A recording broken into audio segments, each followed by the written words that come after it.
وأصحابه وأعوانه وسلم تسليما كثيرا أما بعد رب العالمین سندِ فضل سۭتۍ چھُ آز عقیدٕ کِس سلسلس منٛز گۄڈنیُک درس یتھ اندر أسۍ الاصول الثلاثہ پرو یا ثلاثۃ الاصول یۄس محمد بن عبد الوہاب رحمہ اللہ صٲبن تصنیف دِژمٕژ چھےٚ. أزکِس یتھ درسس اندر کرو أسۍ دۄن نقطن پٮ۪ٹھ انشاء اللہ کتھ. نمبر اکھ گوٚو مصنف کتاب یُس چھُ تٔمِس متعلق مختصر تعارف تہٕ دوٚیِم چیٖز یۄس یہِ کتاب چھےٚ ثلاثۃ الاصول اتھ متعلق گفتگو.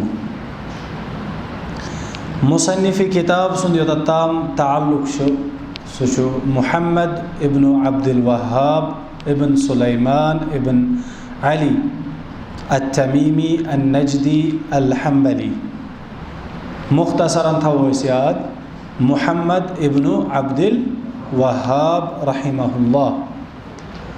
محمد ابن عبد الوہاب رحمہ اللہ چھِ تولُد سپدیمٕتۍ 1115 اندر 1115 ہجری اندر العینہ جاے.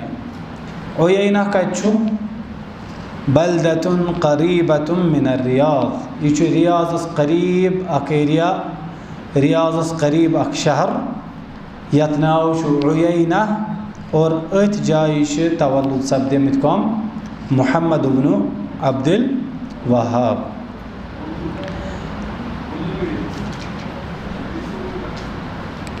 اردو میں پڑھنا ہے، اردو میں پڑھانا ہے. کیوں؟ ٹھیک. ابتدائی تعلیم جو محمد بن عبد الوہاب کی ہے وہ انہوں نے اپنے ہی شہر میں حاصل کی. پھر علم کی رحلت کے لیے حجاز، یمن، بصرہ اور دیگر کئی اماکن کی رحمہ اللہ نے زیارت کی. شیخ رحمہ اللہ اپنی دعوت میں متاثر تھے اور ان کا اسلوب جو ہے وہ امام المفسرین محمد بن جریر الطبری کے جیسا تھا. محمد بن عبد الوہاب کی جو دعوت ہے یا ان کا جو تعلیمی سلسلہ ہے، پڑھانے کا سلسلہ، اس میں وہ متاثر تھے کن سے؟ محمد ابن جریر الطبری سے.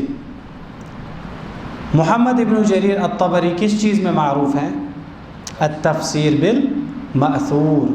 قرآن کریم کی وہ تفسیر کرتے ہیں احادیث کی روشنی میں. یہی طریقہ محمد بن عبد الوہاب نے بھی اپنی تعلیم یا تدریس میں اختیار کیا.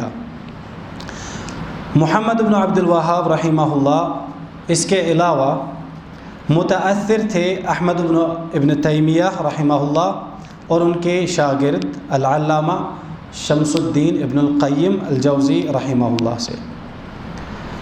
بہت زیادہ کثرت سے اللہ تعالیٰ کا ذکر کرنے والے تھے اور ان کی زبان پہ اکثر یہ سنا جاتا تھا سبحان اللہ والحمد للہ لا الہ الا اللہ اللہ اکبر.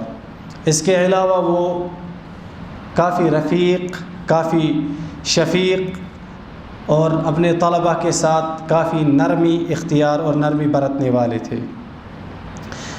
یہ مختصر سا تعارف تھا صاحب کتاب کے متعلق. اپنے عقیدے کے متعلق شیخ الاسلام محمد بن عبد الوہاب رحمہ اللہ بیان کرتے ہیں اخبرکم انی وللہ الحمد عقیدتی ودینی الذی ادین اللہ بہ مذہب اہل السنت والجماعہ. کہتے ہیں کہ میں آپ کو خبر دیتا ہوں کہ الحمدللہ میرا عقیدہ اور میرا دین وہی ہے جو دین اہل السنہ والجماعہ کا ہے. الذی علیہ ائمۃ المسلمین، میرا عقیدہ اور میرا منہج بھی وہی ہے جو منہج مسلمانوں کے کبار ائمہ کا ہے۔ مثال کے طور پر الائمۃ الاربعہ، 4 مشہور امام اور ان کے جو پیروکار ہیں قیامت کے دن تک آنے والے جو ہیں، ٹھیک ہے۔ لکنی بینت للناس اخلاص الدین للہ، لیکن اب مجھ میں فرق یہ ہے کہ میں لوگوں کو دعوت دیتا ہوں کہ وہ اپنا سارا دین جو ہے اللہ کے لیے خالص کریں، اور میں نے لوگوں کو پیغمبروں کی عبادت سے روکا، مردوں کی عبادت سے روکا، نیکوکار اولیاء کی عبادت سے روکا، اور اس کے علاوہ اللہ تعالیٰ کے ساتھ جو مختلف قسم کے شرک کیے جاتے ہیں، ان تمام چیزوں سے میں نے تمام لوگوں کو روکنے کی کوشش کی ہے، اگرچہ میرا عقیدہ کیا ہے؟ اہل سنہ والجماعہ کا ہی ہے، لیکن اب میں علناً اور واضح طور پر ان کو شرک اور شرک کی جو مختلف غلاظات ہے ان سے منع کرتا ہوں۔ مصنف رحمہ اللہ کی وفات اواخر سنہ 1206 1206 ہجری میں ان کی وفات ہوتی ہے۔ کب؟ 1206 ہجری میں ان کی وفات ہوتی ہے۔ اب کتاب کے متعلق تھوڑا سا جانتے ہیں۔ سب سے پہلا مسئلہ تسمیۃ الرسالہ، اس کتاب کا نام کیا ہے؟ الاصول الثلاثہ یا ثلاثۃ الاصول، ٹھیک ہے، اس چیز کے متعلق ہم جاننے کی کوشش کریں گے۔ اس کتاب یا اس رسالے کا نام ثلاثۃ الاصول بھی کہا جاتا ہے، اور کبھی ثلاثۃ الاصول و ادلتھا کہا جاتا ہے۔ کتنے ہو گئے؟ 2۔ تیسرا عنوان الاصول الثلاثہ، 3 مشہور عنوان، 3 مشہور نام اس کتاب کے ہیں۔ نمبر 1 ثلاثۃ الاصول، ثلاثۃ الاصول و ادلتھا، الاصول الثلاثہ۔ لیکن ان 3 عناوین میں سے سب سے راجح اور سب سے قوی جو ہے، ظاہر جو ہے، وہ ہے پہلا عنوان ثلاثۃ الاصول۔ زیادہ مناسب اور زیادہ لائق جو نام ہے اس کے، وہ کیا ہے؟ ثلاثۃ الاصول، کیونکہ یہی وہ نام ہے جو پہلی مرتبہ اس کتاب کو نام دیا گیا۔ پہلی مرتبہ جب کتاب لکھی گئی، جو اس کے پہلے طبعات ہمارے پاس موجود ہیں، ان میں اس کا عنوان یہی بیان کیا گیا ہے۔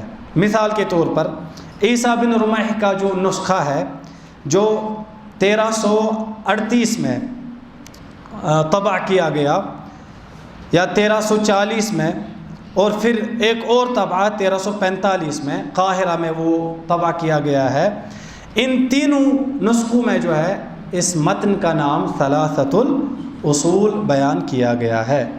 ثلاثۃ الاصول ہی کیوں؟ الاصول الثلاثہ کیوں نہیں کہیں گے؟ یا ثلاثۃ الاصول و ادلتھا کیوں نہیں؟ کیونکہ نمبر 1 اعتمد هذه السنة هذه التسمیہ لجنة جمع مؤلفات الشیخ، ایک کمیٹی بیٹھی جنہوں نے شیخ الاسلام محمد بن عبد الوہاب کی ساری کتابیں جو ہے جمع کی۔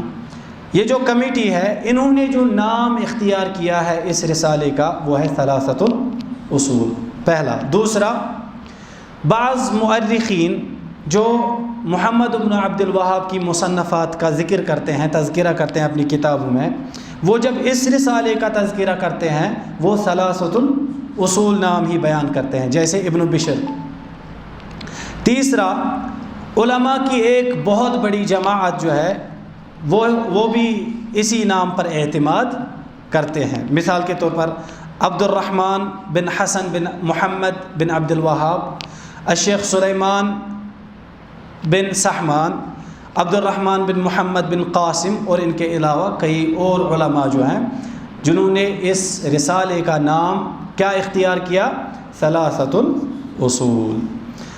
مصنف رحمہ اللہ کا اسی جیسا ایک اور رسالہ بھی ہے جس کا نام ہے الاصول الثلاثہ، اسی جیسا بالکل اسی کے ہو بہو ایک اور رسالہ ہے جس کا نام ہے الاصول الثلاثہ وہی رسالۃ صغیرۃ اقل من هذه الرسالۃ علما، وہ اس رسالے سے مختصر ہے، اس میں اتنی انفارمیشن نہیں ہے، اتنی جانکاری نہیں ہے، یا اتنے ابواب نہیں ہے جتنے ابواب کس میں ہیں؟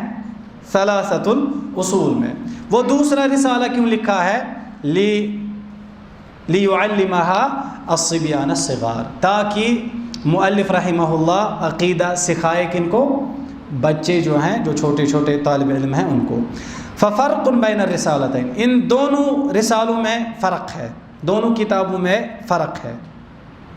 نمبر 1، ثلاثۃ الاصول جو ہے اس میں مسائل بہت زیادہ ہیں، اس میں ادلہ بھی بیان کیے گئے ہیں، اور اس کے برعکس جو دوسرا الاصول الثلاثہ ہے وہ مختصر ہے، اس کی عبارت بسیط اور آسان ہے، اور اس میں ادلہ اتنے زیادہ بیان نہیں کیے گئے ہیں۔ کبھی کبھار ثلاثۃ الاصول کو بھی الاصول الثلاثہ ہی کہا جاتا ہے، اور کبھی اس کا نام ثلاثۃ الاصول و ادلتها یا ثلاثۃ الاصول، یہ مختلف نام جو ہے اس کتاب کے رائج ہوئے ہیں۔ بہرحال اس کتاب کا نام جو ہے ثلاثۃ الاصول، ثلاثۃ الاصول، کیا یہ ترتیب صحیح ہے؟ صحیح فصیح، یہ ترتیب عربی کے حساب سے بالکل صحیح ہے، فصیح ہے۔ مبرد رحمہ اللہ کہتے ہیں کہ عرب لوگ ایسے استعمال کرتے ہیں، ثلاثۃ ابواب، 3 باب۔ اب اگر الابواب کو بھی معرفہ بنایا جائے تو کہا جاتا ہے ثلاثۃ الابواب۔ اسی طرح عربی میں کہا جاتا ہے صاحب ثوب یا صاحب الاثواب، یہ عرب لوگوں کے ہاں وارد ہے ایسی عبارات استعمال کرنا۔ تو اس میں کوئی شک نہیں ہے کہ جو عنوان اس کتاب کے لیے مصنف رحمہ اللہ نے اختیار کیا ہے ثلاثۃ الاصول، وہ فصیح بھی ہے اور عربی زبان سے بالکل ثابت بھی ہے۔ فرزدق اپنے ایک شعر میں ایسی ہی عبارت استعمال کرتے ہیں، ما زال مذ عقدت یداہ ازارہ، ما زال مذ عقدت یداہ ازارہ ودنا فادرک خمسۃ الاشبار، خمسۃ الاشبار ثلاثۃ الاصول، بالکل اسی پیٹرن پہ۔ الحریری اوہام الخواص میں کہتے ہیں کہ ما فعلت الثلاث الاثواب، عرب کے لوگ الثلاثۃ الاثواب بھی استعمال کرتے ہیں، دونوں پہ الثلاثۃ الاصول بھی کہتے ہیں، الثلاثۃ الاثواب بھی، لیکن زیادہ راجح اور زیادہ فصیح یہ ہے کہ ہم ثلاثہ کو الف لام نہ ڈالیں، کیونکہ وہ مضاف ہے، اور مضاف پہلے سے ہی کیا ہوتا ہے؟ معرفہ ہوتا ہے، اس لیے اس پر ال ڈالنے کی کوئی ضرورت نہیں ہے۔ مصنف رحمہ اللہ نے یہ کتاب ثلاثۃ الاصول ایک ہی مرتبہ نہیں لکھی ہے، ٹھیک ہے، انہوں نے یہ کتاب کئی مرتبہ لکھی، ثلاثۃ الاصول۔ جیسے الدرر السنیہ میں 4 جگہوں پہ اس کا ذکر آتا ہے۔ پہلا صفحہ نمبر 125 سے 136 تک، وفیہ ذکرت الرسالۃ الکاملہ، یہاں پر پورا رسالہ جو ہے جمع کیا گیا ہے۔ یہ وہ رسالہ ہے جو مشہور ہے، جو لوگوں کے درمیان رائج اور عام ہے، کس نام سے؟ ثلاثۃ الاصول سے۔ یہ ایک جگہ۔ اس رسالے میں سب سے پہلے مصنف رحمہ اللہ علم، عمل، دعوہ اور صبر کے متعلق بات کرتے ہیں، جو 4 مسائل اس کتاب میں سب سے پہلے آئے ہیں۔ اسی طرح وتتحدث الثانیہ والثالثہ عن اصول مہمہ تتعلق بالتوحید، اس کے ساتھ ساتھ الاصول الثلاثہ بھی اس میں ذکر کیے گئے ہیں، معرفت العبد ربہ ومعرفت العبد دینہ ومعرفت العبد نبیہ۔ دوسری جگہ پیج نمبر 137 to 143، یہاں پر بھی ان کا رسالہ ذکر کیا گیا ہے، لیکن وہ اتنا کشادہ اور وسیع نہیں ہے، اس میں کمی پیشی ہے۔ اس میں صرف توحید ربوبیہ اور توحید الوہیہ کا اختصار کے ساتھ ذکر کیا گیا ہے، اور عبادہ کے انواع جو ہے، مسائل الطاغوت جو ہے، ہجرت جو ہے، آخرت کے مسائل جو ہے، الایمان بالبعث والحساب جو ہے، یہ اس جگہ ذکر نہیں کیے گئے ہیں، اگرچہ پہلے رسالے میں مذکور ہیں، لیکن دوسرا رسالہ جو لکھا گیا ہے، جو انہوں نے لکھا ہے، جو دوسری جگہ پیج نمبر 137 سے 143 تک جو لکھا گیا ہے اس کتاب میں، اس میں بالکل بھی ذکر نہیں ہے کن چیزوں کا؟ نمبر 1 ادلۃ انواع العبادہ، مسائل الطاغوت، الہجرہ و مسائل الیوم الآخر۔ تیسری جگہ پیج نمبر 147 سے 151 تک اس کا تذکرہ آتا ہے، اور یہ وہ رسالہ ہے جو محمد بن عبد الوہاب نے کس کے حکم سے؟ عبدالعزیز بن محمد بن سعود کے حکم سے لکھا۔ عبدالعزیز بن محمد بن سعود محمد بن عبد الوہاب کو حکم دیتے ہیں کہ آپ ایک مختصر سا رسالہ اصول دین کے بارے میں لکھیں، تو محمد بن عبد الوہاب لکھتے ہیں وہ صرف الاصول الثلاثہ پہ مختصر ہے۔ اصول ثلاثہ، وہ مقدمہ میں 4 مسائل جو ہے اس میں ذکر نہیں کیے گئے ہیں، اور قیامت جو ہے، آخرت کے مسائل جو ہے وہ اس میں ذکر نہیں ہوا ہے، بالکل الاصول الثلاثہ۔ نمبر 1 بندے سے کیا پوچھا جائے گا قبر میں، اللہ کے متعلق وہ ذکر کیا گیا ہے، نبی اکرم صلی اللہ علیہ وسلم کے متعلق سوال کیا جائے گا وہ ذکر کیا ہے، اور دین کے متعلق سوال کیا جائے گا وہ ذکر کیا گیا ہے اس کتاب میں۔ اور چوتھا رسالہ جو ہے، چوتھی بار بھی مصنف رحمہ اللہ نے یہ کتاب لکھی ہے، وہ سب سے مختصر ہے، وہ سب سے مختصر ہے، اور اس کی ابتدا اذا قیل لک من ربک، اگر آپ سے کہا جائے گا کہ من ربک، آپ کا رب کون ہے، تو آپ جواب دیں گے ربی اللہ، اس سے شروع ہوا ہے، ٹھیک ہے۔ اس رسالے کے متعلق مختلف اوصاف، یہ جو رسالہ ہم پڑھنے جا رہے ہیں، یہ جو کتاب ہم پڑھنے جا رہے ہیں، یہ ایک مقدمہ، کس پر؟ مقدمہ پر، اور 3 اصول پر مشتمل ہے۔ مقدمہ ایک ہے، اس میں ثلاثۃ الاصول، 3 بنیادی اصول اس میں بیان کیے گئے ہیں، اور نمبر 3 رسالے اس میں ہیں، 3 میسیجز، 3 امپورٹنٹ میسیجز جو ہم کتاب پڑھیں گے۔ نٹ شل میں اس میں کتنی چیزیں ہیں؟ 3 چیزیں۔ نمبر 1 مختصر سا مقدمہ، نمبر 2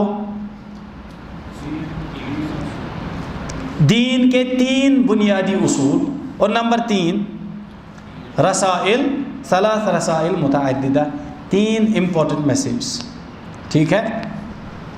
ثلاثۃ الاصول، ان 3 چیزوں کے بعد آخر پر اس رسالے میں ہے ایک مختصر سا خاتمہ، مختصر سا خاتمہ، جس میں آخرت کے دن کے متعلق بعض مسائل ذکر ہوئے ہیں، سمجھے آپ؟ نمبر 1 مقدمہ ہے، نمبر 2 3 بنیادی اصول ہیں، نمبر 3 امپورٹنٹ میسیج، اور نمبر 4 خاتمہ، اینڈ پر۔ اور خاتمہ میں کیا ذکر کیا گیا ہے؟ آخرت کے متعلق کچھ مسائل۔ مقدمہ جو کتاب کا ہے وہ 3 امپورٹنٹ موضوع پہ، 3 امپورٹنٹ ٹاپکس پہ منقسم ہے۔ رسالے کا مقدمہ جو ہے اس میں کتنے ٹاپکس ہیں؟ 3 امپورٹنٹ ٹاپکس۔ ہر ایک ٹاپک مصنف رحمہ اللہ اعلم سے استعمال کرتے ہیں، شروع کرتے ہیں، اعلم، آپ جان لیجئے، آپ جانیے، اعلم۔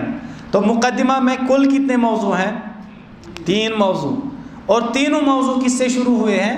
اعلم سے، اعلم رحمک اللہ، اعلم ارشدک اللہ لطاعتی، اعلم ارشدک اللہ، اعلم لفظ سے تینوں مسائل، تینوں موضوع جو ہے شروع ہوئے ہیں۔ پہلا موضوع کیا ہے؟ مقدمہ میں کتنے موضوع ہیں؟ کل 3۔ پہلا موضوع کیا ہے؟ 4 مسائل کا سیکھنا۔ کتنے؟ 4 مسائل، 4 مسائل کا سیکھنا۔ نمبر 1 العلم، نمبر 2 العمل، اور نمبر 3 الدعوت الیہ، اس دین کی طرف دعوت دینا، اور نمبر 4 الصبر علی الاذى، الصبر علی الاذى۔ یعنی سورۃ العصر میں جو ذکر کیا گیا ہے والعصر ان الانسان لفی الا الذین آمنوا، جب تک وہ ایمان نہ لائیں، یعنی علم حاصل نہ کریں، وعملوا الصالحات، پھر اس علم کے تقاضے پر عمل نہ کریں، وتواصوا بالحق، جب تک وہ حق کی تلقین نہ کریں، یعنی دین کی طرف دعوت نہ دیں، وتواصوا بالصبر، اور صبر کی تلقین نہ کریں ایک دوسرے کو، اور صبر نہ کریں۔ تو یہ 4 مسائل جو ہے، یہ پہلا ٹاپک ہے مقدمے کا۔ دوسرا ٹاپک تعلم 3 مسائل والعمل بہن، 3 مسائل کو سیکھنا اور اس پر عمل کرنا۔ یہ 3 مسائل کیا ہے؟ نمبر 1 توحید الربوبیہ، توحید الالوہیہ، اور الولاء والبراء۔ الولاء والبراء، توحید الاسماء و صفات نہیں، الولاء والبراء، سمجھے آپ؟ دوسرا موضوع کیا ہے؟ 3 اہم مسائل۔ مسئلہ نمبر 1 توحید الربوبیہ، مسئلہ نمبر 2 توحید الالوہیہ، مسئلہ نمبر 3 الولاء والبراء۔ اور تیسرا موضوع جو ہے وہ کس کے بارے میں ہے؟ فی بیان ملت ابراہیم، ملت ابراہیم کے بارے میں ہے، اور نبی اکرم صلی اللہ علیہ وسلم کے بارے میں ہے، اور توحید کے بیان میں ہے، اور توحید کی اہمیت اور شرک کی مذمت کے بارے میں ہے۔ تیسرا موضوع کس کے متعلق؟ شاباش، ملت ابراہیم علیہ السلام کے متعلق۔ نمبر 2 رسول اللہ صلی اللہ علیہ وسلم کے متعلق۔ نمبر 3 توحید کی اہمیت اور شرک کی مذمت کے متعلق۔ یہ ہے مقدمہ۔ اب کتاب کس پہ مشتمل ہے؟ نمبر 1 ہم نے کہا تھا مقدمہ۔ مقدمہ میں کتنی چیزیں آ گئی؟ 3 چیزیں۔ نمبر 1 4 مسائل، نمبر 2 3 مسائل، توحید الوہیہ، توحید ربوبیہ، اور الولاء والبراء، اور نمبر 3 تیسرا موضوع ملت ابراہیم، نبی اکرم صلی اللہ علیہ وسلم کی ملت، توحید کی اہمیت اور شرک کی مذمت۔ ٹھیک، یہ ہو گیا مقدمہ۔ مقدمہ کے بعد اب کتاب کا اصل ڈھانچہ، لب لباب جو ہے، اس لب لباب میں اس مین موضوع میں کیا کیا گیا ہے؟ 3 بنیادی اصول کا تذکرہ کیا گیا ہے۔ 3 بنیادی اصول کا تذکرہ کیا گیا ہے۔ نمبر 1 معرفت العبد ربہ، بندے کی اپنے رب کے متعلق معرفت حاصل کرنا۔ نمبر 2 بندے کی اپنے دین کے متعلق معرفت حاصل کرنا، اور نمبر 3 بندے کی اپنے نبی کے متعلق معرفت حاصل کرنا۔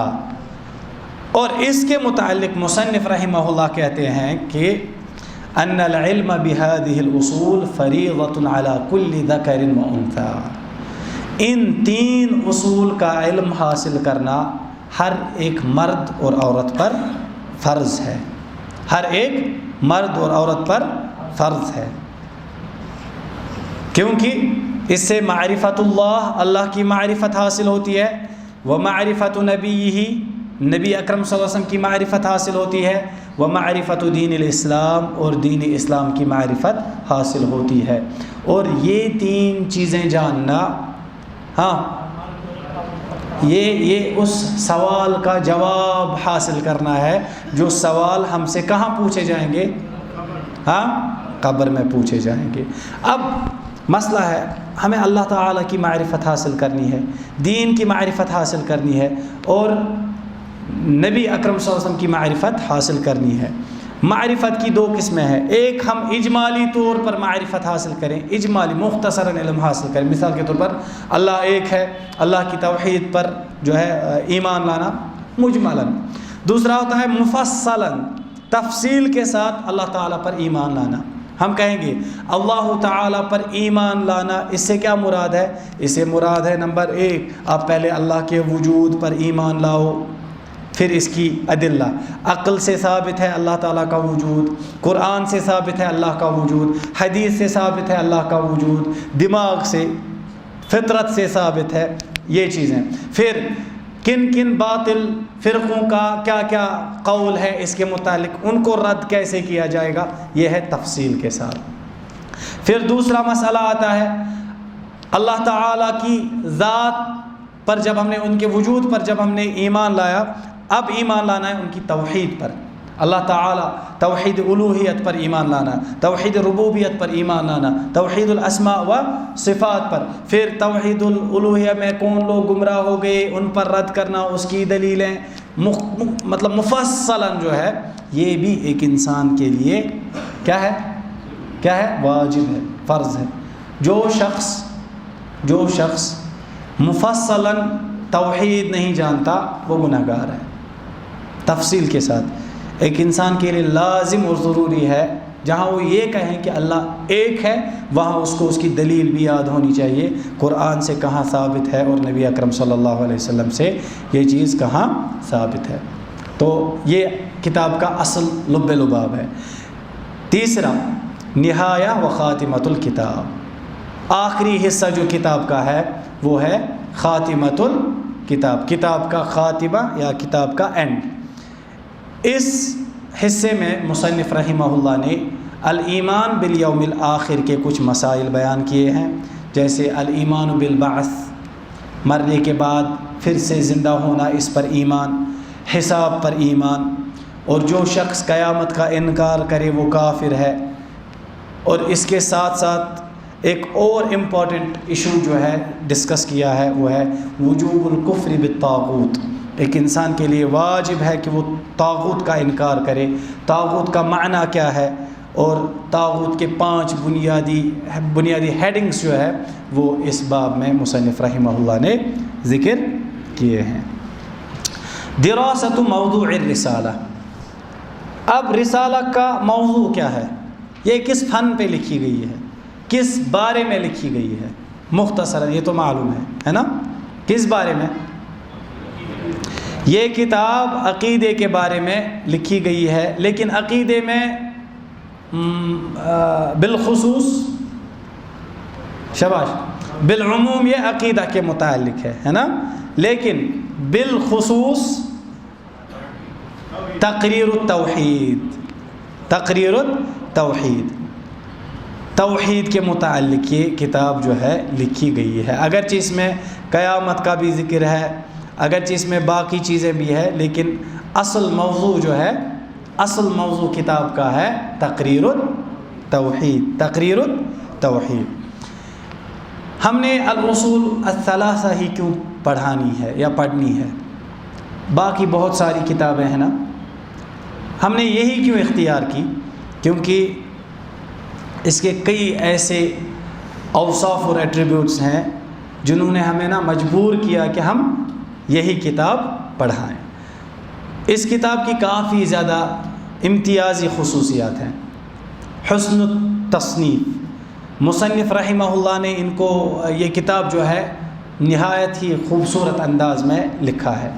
نمبر 2، دقت الترتیب، اس کتاب کی جو ترتیب ہے وہ بہت زیادہ دقیق ہے، آپ نے پہلے ہی جان لیا کیا ترتیب ہے، پہلے مقدمہ ہے، پھر مین کتاب ہے، اور مقدمہ میں 3 چیزیں، پھر کتاب ہے۔ ایسے ایک انسان کو جو ہے یہ سارے مسائل کہاں ذہن میں رہتے ہیں۔ تیسرا، قوت الاستدلال، ہر ایک مسئلے کے بعد مصنف رحمہ اللہ نے اس کی دلیل قرآن سے اور احادیث رسول صلی اللہ علیہ وسلم سے جو ہے کیا کیے ہیں، ثابت کیے ہیں۔ اسی طرح جزالۃ اللفظ و جمال البیان، اس کتاب کی عبارت جو ہے، اس کتاب کے الفاظ جو ہے وہ بالکل سلیس اور آسان فہم ہے۔ اس کے علاوہ بھی کئی ساری امتیازی خصوصیات ہیں۔ نمبر 1، سہولت الاسلوب، جس سٹائل میں یہ کتاب لکھی گئی ہے، جس اسلوب میں یہ کتاب لکھی گئی ہے، وہ بالکل واضح اور سلیس اور آسان فہم اسلوب ہے۔ یہ کتاب حل کرنے کے لیے یا یہ کتاب پڑھنے کے لیے کسی شرح کی ضرورت اور شارح کی ضرورت نہیں ہے۔ اسی لیے ہم دیکھتے ہیں کہ یہ کتاب عوام الناس کے سامنے کئی سارے ائمہ مساجد میں پڑھتے ہیں نماز کے بعد۔ سعودی عرب میں اکثر پایا جاتا ہے، جب وہ نماز ختم کرتے ہیں، نماز کے بعد وہ پھر یہ الاصول الثلاثہ پڑھنا شروع کرتے ہیں۔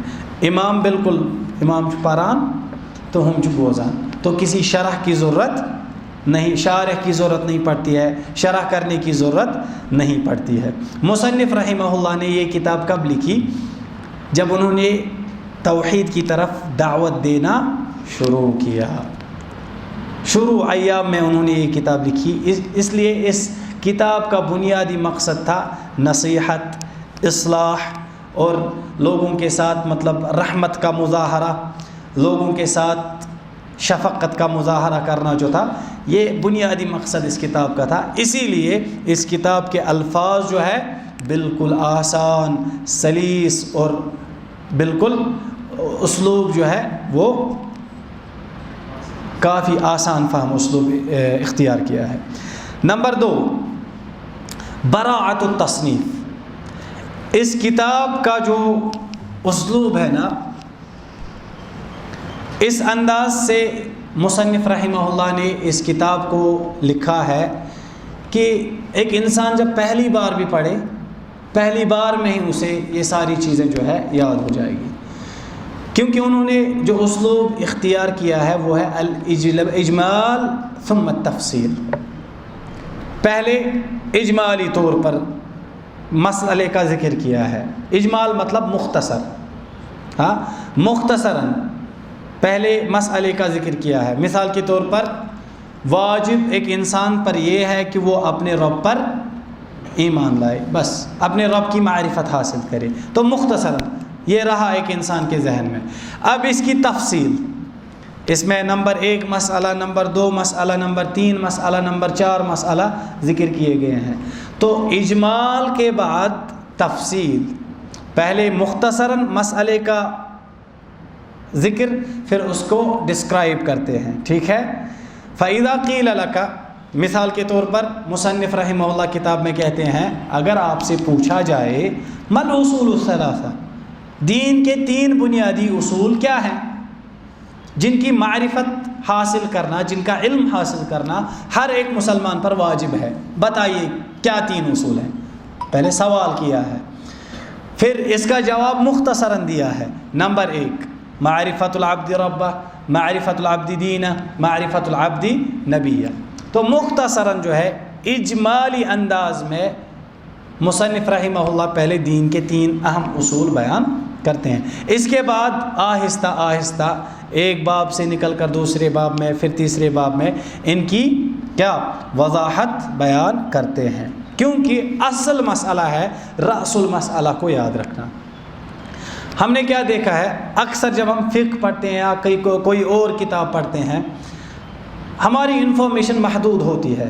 نہ ہمیں فقہ یا عقیدہ یا کئی سارے علوم جو بھی علوم ہیں ان کے مسائل کا ہمیں احاطہ نہیں ہوتا ہے. کیوں؟ کیونکہ ہم اجمالی طور پہلے اس کی جو تشجیر ہے نا وہ نہیں پڑھتے ہیں. پہلے مطلب اگر عقیدہ ہے، یہ عقیدہ ہے، عقیدے میں کون کون سے باب آتے ہیں، پہلے مختصراً یہ باب گنو. اب اس باب میں کیا کیا آتا ہے، 1 2 3 4، اس میں 4 5 مسائل، اس میں 6 7 مسائل، اس میں 8 مسائل. ان 8 مسائل میں کون کون سے مسئلے ہیں، ان 8 مسائل میں کون کون سے مسئلے ہیں. جب ہم ایک تشجیر بناتے ہیں، گریف بناتے ہیں، مختصراً ان کی ٹائٹلز لکھتے ہیں تو یہ ایک انسان کے ذہن میں پیوست ہوتا ہے. پھر اسی کی تفصیل کے ساتھ جب اس کا علم حاصل کیا جائے وہ علم راسخ اور پختہ ہوتا ہے. اور یہی اسلوب مصنف رحمہ اللہ نے اس کتاب میں اختیار کیا ہے. دیکھیں فقہ کے متعلق بھی کئی ساری ایسی کتابیں لکھی گئی ہے جن میں پہلے مثال کے طور پر فقہ ہے. فقہ میں کون سے مسائل ہیں، فقہ کے پہلے 2 برانچ یا 3 برانچ ہے. ایک ہے فقہ المعاملات، پھر ہے فقہ العبادات. اب فقہ العبادات میں کیا کیا آتا ہے، ارکان الاسلام آتے ہیں. ارکان الاسلام میں پہلا کیا ہے، شہادہ، اور اس کا ذکر عقیدے کے ساتھ ہے. پھر نماز میں پہلے وضو، پھر وضو کے مسائل. نماز میں پھر اوقات الصلاح، پھر اوقات الصلاح کے مسائل. ایسے پہلے مختصراً اگر ایک انسان احاطہ کرتا ہے ایک علم کے مسائل کا، پھر تفصیل کے ساتھ اس کا علم حاصل کرتا ہے، تو اس حساب سے ایک انسان کے ذہن میں، ایک انسان کے دل و دماغ میں جو علم ہے پیوست اور اس کے متعلق رسوخ پیدا ہوتا ہے. ٹھیک، یہ اس کا پہلا وصف ہے. دوسرا ایصال المعلومہ بطریقۃ السؤال والجواب. دوسری امتیازی خصوصیت جو کتاب کی ہے وہ یہ ہے کہ مصنف رحمہ اللہ اپنے پڑھنے والے، اپنے قارئین کو انفارمیشن پرووائڈ کرتے ہیں ایک سوال کے ذریعے سے. سوال کے ذریعے سے پہلے سوال پوچھتے ہیں اور پھر خود ہی اس سوال کا جواب بھی دیتے ہیں. مثال کے طور پر وَإِذَا قِيلَ لَكَ مَا الْأُصُولُ الثَّلَاثَةُ کتاب میں مصنف رحمہ اللہ نے پہلے سوال پوچھا ہے. اگر آپ سے کہا جائے گا مَا الْأُصُولُ الثَّلَاثَةُ اصول ثلاثہ کیا ہے تو سوال, پھر اس سوال کا جواب دیا گیا ہے. کوشچن آنسر میتھڈ ہے اس ونان. ہاں, جب ایک مدرس کلاس میں آتا ہے, ٹیچر کلاس میں آتا ہے, اگر اس کا خصوصی ٹاپک پڑھنا ہوں, اس ٹاپک کے آغاز میں اگر یہ پہلے 2-4 کوشچنس مثلا پنی جائے موٹیو تو مقصد, اس کا اپنی جگہ ایک موٹیو اور مقصد ہوگا کہ مجھے آج یہ چیزیں جو ہے کمپلیٹ کرنی ہے.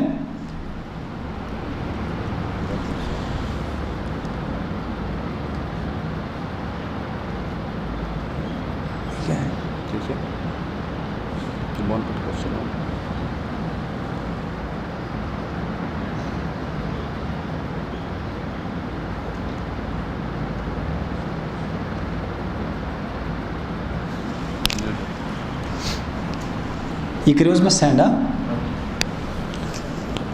ایصال المعلومہ بطریقۃ السؤال والجواب, سوال اور جواب کے ذریعے سے یہ معلومات لوگوں تک پہنچاتے ہیں.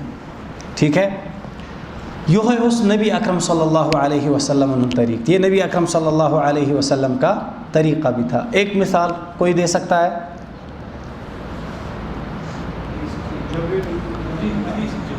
حدیث جبریل. ہاں, جبریل علیہ السلام بھی جب دین کا علم دینے کے لیے آئے, وہ اخبرنی عن الایمان. نہیں, یہ تو سوال نہیں ہے, یہ سوال نہیں ہے. پیڑ کے بارے میں یہ جب سوال پوچھا گیا. دوسرا ما حق اللہ علی العباد, معاذ بن جبل کی حدیث جو ہے توحید کے ہی متعلق, ما حق اللہ علی العباد وما حق العباد علی اللہ. یا معاذ اتدری, اے معاذ کیا آپ کو پتہ ہے اللہ تعالیٰ کا بندوں پر کیا حق ہے اور بندوں کا کیا حق ہے اللہ تعالیٰ پر؟ تو معاذ رضی اللہ عنہ نے کہا اللہ ورسولہ اعلم, اللہ اور اس کے رسول زیادہ بہتر جانتے ہیں. پھر رسول اللہ صلی اللہ علیہ وسلم نے ہی سوال کا جواب دیا.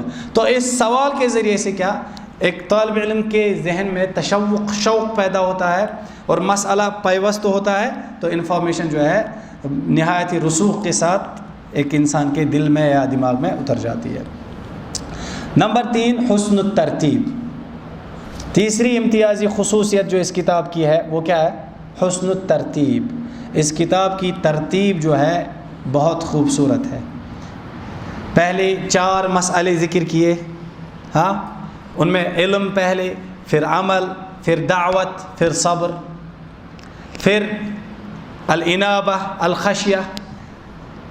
الانابہ اور خشیہ, مصنف رحمہ اللہ اس کتاب میں ایک جگہ انابت اور خشیت کے متعلق بات کرتے ہیں. ٹھیک ہے, وہ پہلے خشیہ کا ذکر کرتے ہیں پھر انابہ کا. نت اگر ایسے وچھو ایسا کو خشیہ گوڑتی ونت یا انابہ گوڑتی ونت خشیہ پتی ونت, لیکن انہوں نے پہلے جان بوجھ کر کس کا ذکر پہلے کیا؟ خشیہ کا, پھر کس کا؟ انابہ کا. خشیہ کا مطلب کیا ہے؟ خشیہ کا مطلب ہوتا ہے خوف, لیکن کیسا خوف؟ ہاں, میں نے پڑھایا ہے. کون سا خوف؟ جو علم کی بنیاد پہ خوف ہو. مثال کے طور پر جب مجھے یہ معرفت حاصل ہو کہ اللہ تعالی شدید العقاب ہے, غفور الرحیم ہے, سخت پکڑ کرنے والا ہے, اس کے بعد اگر میں اللہ سے ڈروں تو اس ڈرنے کو کیا کہتے ہیں؟ خشیہ. خوف اور خشیہ میں یہی فرق ہے. ٹھیک ہے. انابہ کا مطلب کیا ہے؟ انابہ کا مطلب ہے اللہ تعالیٰ کی طرف رجوع کرنا. اب اللہ تعالیٰ کی طرف رجوع پہلے کیا جائے گا یا خشیت کے بعد کیا جائے گا؟ کیوں خشیت کے بعد ہی کیا جائے گا؟ کیونکہ خشیت کی بنیاد کس پر ہے؟ علم کی بنیاد پر ہے. جب تک اللہ کے متعلق آپ کو علم نہیں ہے تب تک خشیت نہیں ہے, جب تک خشیت نہیں ہے تب تک انابہ نہیں ہے. تو ترتیب جو ہے, ہاں, عمدہ قسم کی ترتیب اس کتاب کی ہے, اسی لیے ہم نے یہی کتاب اختیار کی ہے. چوتھی امتیازی خصوصیت, مصنف رحمہ اللہ اپنے مخاطب کے ساتھ اظہار لطف اور اظہار شفقت اور کثرت سے دعا کرتے ہیں. ہم جب کتابیں پڑھتے ہیں اکثر یہ کتاب لکھنے یوان سو چھِ آسان سٹارٹ کٔرِتھ فارورڈ سۭتۍ گۄڈٕ گوٚو مقدمات تَمہِ پَتہٕ گوٚو اظہار تشکر وغیرہ تہٕ بس دعا وعا چھُو تۄہہِ وٕچھمُت کُنہِ جایہِ؟ دعا چھُنہٕ کُنے جائے. لیکن مصنف رحمہ اللہ کی جو یہ کتابیں ہیں خاص طور پر الاصول الثلاثہ ہر ایک مقدمہ انہوں نے کس سے؟ دعا سے شروع کیا ہے. معلمین کے لیے اس رسالے میں ایک امپورٹنٹ میسیج ہے اور سیکھنے والوں کے لیے بھی، طالب علموں کے لیے بھی اور پڑھانے والوں کے لیے بھی اس رسالے میں ایک امپورٹنٹ میسیج ہے کہ جو دین پڑھانے والا ہو یا جو علم دینے والا ہو، تعلیم دینے والا ہو، ادب دینے والا ہو، اس کے لیے لازم اور ضروری ہے کہ وہ طالب علم کے ساتھ شفقت کا معاملہ اختیار کرے، نرمی کا معاملہ ہو گیا ٹائم، نرمی کا معاملہ اختیار کرے. اسی لیے ہم دیکھتے ہیں مصنف رحمہ اللہ جب کتاب کا آغاز کرتے ہیں اعلم رحمک اللہ، آپ جان لیجئے اللہ آپ پر رحم کرے. اعلم ارشدک اللہ لطاعتی، آپ جان لیجئے اللہ تعالیٰ آپ کو اپنی اطاعت کی طرف رہنمائی کرے. نمبر 6 امتیازی خصوصیت. نمبر 5 کیا ہے؟ جو بھی مسئلہ اس کتاب میں ذکر کیا گیا ہے ہر ایک مسئلے کے ساتھ مصنف رحمہ اللہ نے اس کی دلیل بھی بیان کی ہے. قل هذه سبیلی ادعو الی اللہ علی قل هذه سبیلی ادعو الی اللہ ادعو الی اللہ علی بصیرۃ، آپ کہہ دیجئے کہ یہ میرا راستہ ہے، میں اللہ کی طرف دعوت دیتا ہوں بصیرت، دلیل کی بنیاد پر. یہ اسلوب مصنف رحمہ اللہ نے اس کتاب میں اختیار کیا ہے. اگر ہم کتاب کی طرف دیکھیں تو اس میں کتاب اور سنت سے 60 نصوص آئے ہیں. کتنے؟ 60 قرآن اور سنت سے آیات اور احادیث. اہل علم کے 6 اقوال اس میں آئے ہیں. کتنے؟ امام شافعی کا قول آیا ہے سورۃ العصر کے متعلق، امام بخاری کا قول آیا ہے العلم قبل القول والعمل کے متعلق، ابن عباس کا قول آیا ہے الا لیعبدون الا لیوحدون. ٹھیک ہے. اسی طرح حافظ ابن کثیر کا بھی والرب هو المعبود، اور الامام البغوی رحمہ اللہ کا بھی ذکر کیا ہے انہوں نے. کتنے ہو گئے؟ 6. 60 اس میں کیا ہے؟ نصوص من قرآن والحدیث اور 6 اقوال. اس کتاب کا کئی سارے علماء نے اہتمام کیا ہے، چاہے شرح کے اعتبار سے ہو، پڑھانے کے اعتبار سے ہو، اس کے متعلق لیکچرز دینے کے اعتبار سے ہو. کم سے کم 30 شروحات اس کے لکھے گئے ہیں. کتنے؟ 30 چاہتا آمد شرح ایکسپلینیشنز، جن میں حاشیۃ ثلاثۃ الاصول ہے، شرح ثلاثۃ الاصول ہے، شرح ثلاثۃ الاصول محمد بن صالح العثیمین، محمد امان الجامی، اسی طرح معالی الشیخ دکتر صالح بن فوزان الفوزان، عبداللہ بن محمد الغنیمان، عبد الرحمن بن ناصر البراق. اسی طرح 30 مصنفین، 30 علماء، 30 مشائخ ہیں جنہوں نے اس کا کیا لکھا ہے؟ شرح لکھا ہے. نمبر 2 اس کتاب، یہ تو ریٹن شرح ہے، ریٹن ایکسپلینیشنز. اس کے علاوہ اس پہ جو ہے اورلی بھی شرح کیا گیا ہے، لیکچرز میں بھی شرح کیا گیا ہے، جیسے خالد بن عبداللہ المصلح نے. اسی طرح تعلیقات علی ثلاثۃ الاصول شیخ صالح بن عبداللہ العثیمی، اسی طرح عبداللہ بن سعد ابا حسین، اسی طرح صالح بن سعد السحیمی، عبدالعزیز بن ریس الریس، احمد بن عمر الحازمی، اسی طرح خالد بن عبدالعزیز الباطلی، عبدالعزیز بن داخل المطیری. تقریباً 12 ایسے مشائخ ہیں، 12 ایسے مشائخ ہیں جو عرب علماء ہیں، انہوں نے لیکچرز میں جو ہے اس کی تشریح کی ہے، شرح کی ہے. نمبر 3 اس کتاب کو آسان، مزید آسان، اتنا سمپل ہونے کے باوجود اس کو مزید آسان کرنے کے لیے اس کو کنورٹ کیا گیا ہے نظم میں، کیونکہ یہ نثر میں پروز انداز میں آمد لکھنا. کئی سارے ایسے بھی ہیں جنہوں نے اس کو منظومہ نظم میں کنورٹ کیا ہے، جیسے عمر بن ابراہیم البری المدنی، اور انہوں نے نام رکھا اس کا تسہیل الحفظ والوصول نظم ثلاثۃ الاصول. اسی طرح سعود بن ابراہیم الشریم، جانتے ہیں انہیں؟ اس قرآن پران امام الحرم، محمد سعود بن ابراہیم الشریم، انہوں نے بھی اس کا ایک منظومہ لکھا ہے، نظم میں کنورٹ کیا ہے، اسراج الخیول فی نظم القواعد الاربع والثلاثۃ الاصول۔ اس کے علاوہ اس کے مختصرات بھی ہیں، اس کو مختصر بھی کیا گیا ہے۔ یہ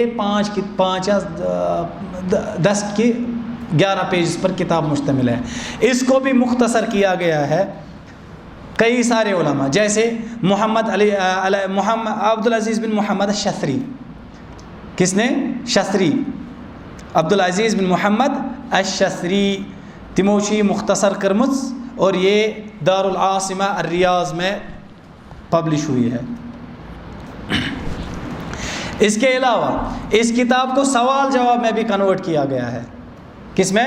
سوال جوابات میں بھی کنورٹ کیا ہے، جیسے تسہیل الوصول الی الثلاثۃ الاصول الشیخ محمد الطیب بن اسحاق الانصاری، اسی طرح القول السدید فیما یجب للہ علی العبید محمد بن عبد العزیز بن مانع، اسی طرح تیسیر الوصول الی معرفۃ الثلاثۃ الاصول فی سوال جواب، اسی طرح اتحاف الطلاب بتسہیل شرح الاصول الثلاثۃ فی سؤال و جواب۔